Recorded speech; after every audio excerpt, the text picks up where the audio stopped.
The Maldives is an archipelago of tiny coral islands, most of which can be crossed on foot in under 10 minutes. Yet this fragile geography has become a central node in a much larger struggle for regional resource competition. 80% of the world's maritime oil trade passes directly through the Maldivian exclusive economic zone. This narrow window of water connects Middle Eastern energy suppliers to the massive industrial hubs of East Asia. If a hostile power controls this specific stretch of ocean, they gain the ability to manipulate global supply chains.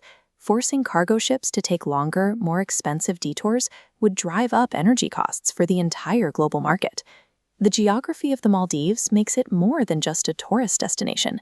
It is a strategic bottleneck with the power to disrupt the movement of global energy.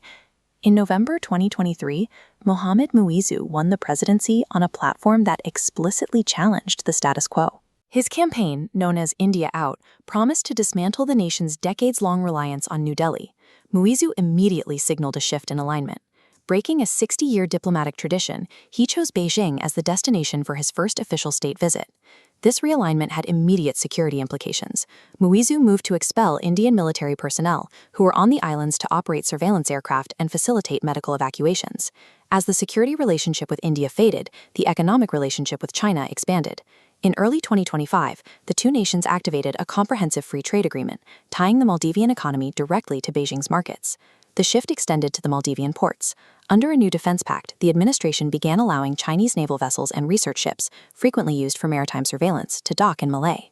Within months of the election, Beijing had established a strategic foothold at the Indian Ocean's most significant maritime intersection.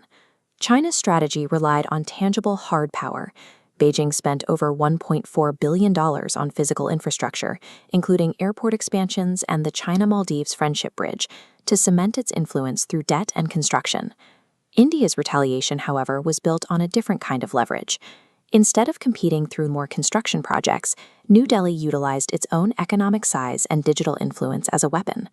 The confrontation began when 3 Maldivian government ministers posted derogatory comments about Prime Minister Narendra Modi on social media. The response from the Indian public was swift and coordinated. The hashtag Boycott Maldives went viral as travel influencers and major booking platforms began systematically redirecting millions of potential tourists toward alternative destinations like Lakshadweep. This highlights the new reality and asymmetric warfare.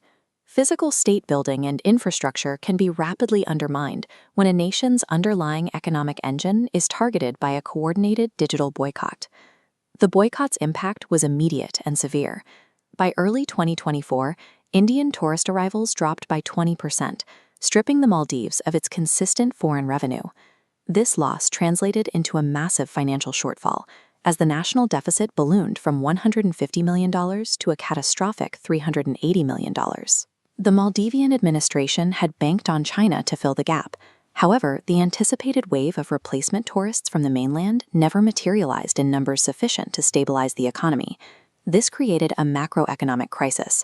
The Maldives faced a severe shortage of US dollars, paralyzing imports and pushing the nation toward a total default on its $8 billion in external debt. It became clear that the India Out platform was built on an unsustainable premise.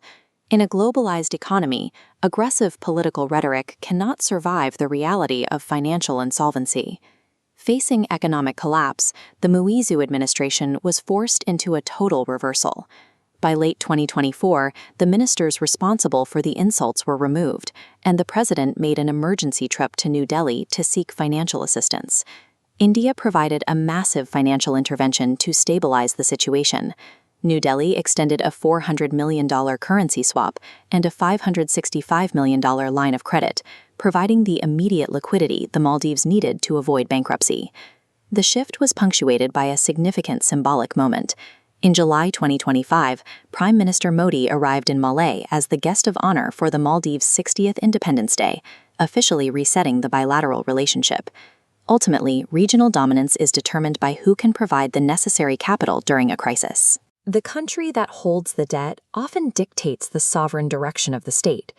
This standoff reveals the limits of traditional influence. China spent billions of dollars on concrete and steel to secure its presence in the Maldives. India was able to reclaim its position by simply leveraging its own consumer base. By withdrawing its economic participation, India demonstrated that a large nation's most effective tool of influence isn't always its military, it is its market. As competition for the Indian Ocean intensifies, which strategy is more resilient in the long term? Let us know in the comments. In this new era of geopolitics, a coordinated shift in consumer behavior can be as decisive as any naval deployment. In the Maldives, the most effective weapon wasn't a warship, it was a hashtag.